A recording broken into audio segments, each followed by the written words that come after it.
News. Now, more on the latest building collapse in New York. You might have heard a few moments ago I was talking about the Salomon Brothers building collapsing. And indeed it has. Apparently that's only a few hundred yards away from where the World Trade Center towers were. And it seems that this was not a result of a new attack. It was because the building had been weakened during this morning's attacks. We'll probably find out more now about that from our correspondent, Jane Stanley. Jane, what more can you tell us about the Salomon Brothers building and its collapse? Well, only really what you already know. Details are very, very sketchy. There's almost a sense downtown in New York behind me, down by the World Trade Centers, of just an area completely closed off as the rescue workers try to do their job. But this isn't the first building that has suffered as a result. We know that part of the Marriott Hotel next to the World Trade Center also collapsed as a result of this huge amount of falling debris from 110 floors of the two twin towers of the World Trade Center. As you can see behind me, the Trade Center appears to be still burning. We see these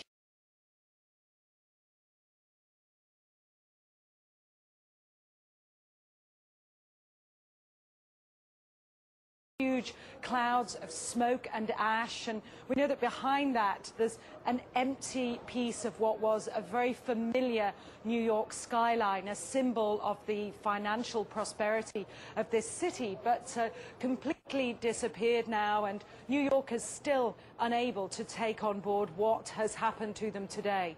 Presumably there were very few people in the Salomon building when it collapsed. I mean, there were, I suppose, fears of possible further collapses around the area. That's what you would hope, because this whole downtown area behind me has been completely sealed off and evacuated, apart from the emergency workers. That was done by the mayor, Rudy Giuliani, much earlier today because of, course, the dreadful collapse of the Twin Towers of the World Trade Center. But New York, very much a city still in chaos. The phones are not working properly, the subway lines are not working properly, and we know that down there near the World Trade Center there are 3 schools that are being turned into triage centers for emergency treatment. And I know that over in New York Harbor, where the famous Statue of Liberty is, there's a field hospital where 1,500 people are being treated. And we have heard, though it's unconfirmed as yet, that 100 New York City police officers have been taken there as well for treatment. But we do need to confirm those figures for the officers. It's now, what, some 8 hours since the attacks. Is there any estimate yet available of the number of casualties in the World Trade Center?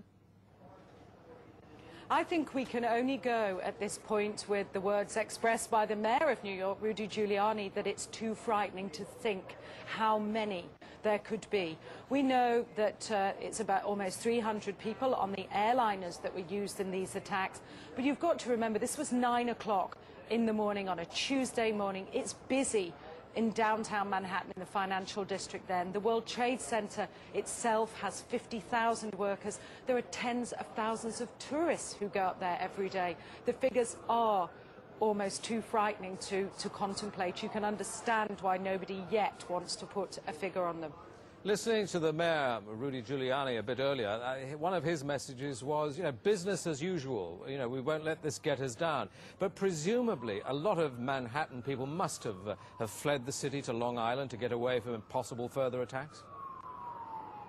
Well, a lot of people were certainly trying to, but you remember that very early on, all the bridges and tunnels to the city, as well as the airports, were closed. New York was sealed, essentially. Now, we do know that the Long Island Railroad has begun running again to get people out of the city if they can, and people who can't manage to get out and perhaps lived in that area, they're being offered accommodation in empty school buildings. But certainly I saw earlier on today huge crowds of people desperately trying to walk up upper Manhattan to get as far away as possible.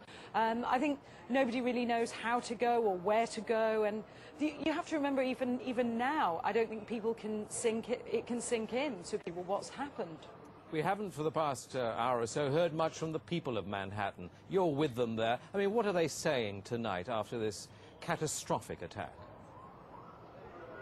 As I said, many just cannot believe this has happened, and I've seen you know, big burly men and women with you know, tears in their eyes today, shaking their heads, wondering what on earth is going on. There was a sense of panic. Our reports from the scene were of people just absolutely horrified. And I've already seen some photographs of that a man took down in the downtown area, and it looks like the aftermath of a huge atom bomb or something, just full of debris and of like a white carpeting of snow from all the dust and rubbish that had fallen.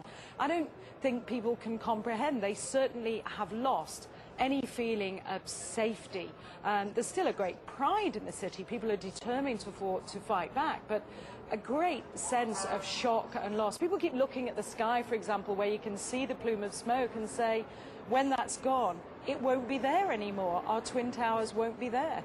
Such a symbol of New York. Are they talking yet about revenge and what the government should do to counter this threat, or are they numb still? I think people are still numb, and I don't think people are talking about revenge in that way at all yet. I think people are still too traumatized. We don't know how many people have been killed. We can't even put a figure. I think when you talk to people on they daren't even say how many people might have been killed and injured. And I think that feeling, until the idea of the devastation, people don't really know what to say or what to think. I think they feel the bubble of their security as being in America has definitely been popped. This city and this country will not be the same. But they don't really know where to turn. That's the very sad thing. I think there's going to be a lot of very, very traumatized people that has hit them very, very hard.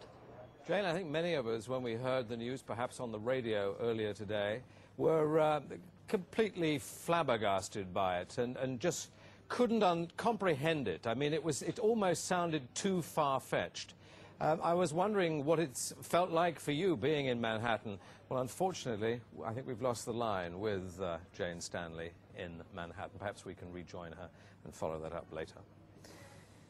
Across America, citizens are trying to come to grips with the enormity of what has happened.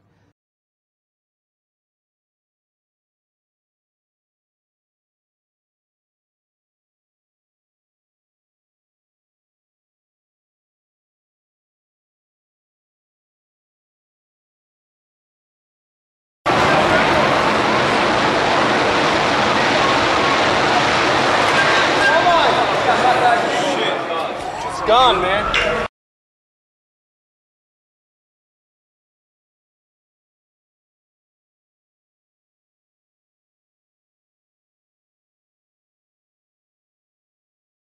Intense and long-term. Saliba, again, as you're talking, news is continuing to come in, as you can imagine. We're now being told that yet another enormous building in New York has collapsed. It is the 47-story Salomon Brothers building, which was situated very close to the World Trade Center, right there in this financial capital. Professor Liebert, the implications of what you are saying is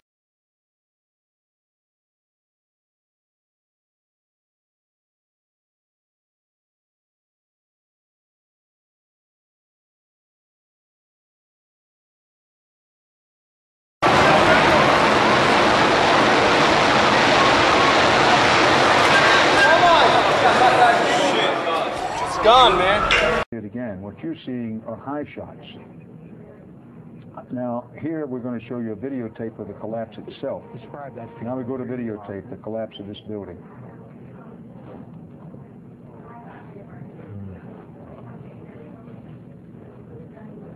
It's amazing. Amazing, incredible, pick your word. For the third time today, it's reminiscent of those pictures we've all seen too much on television before, when a building was deliberately destroyed by well-placed dynamite to knock it down.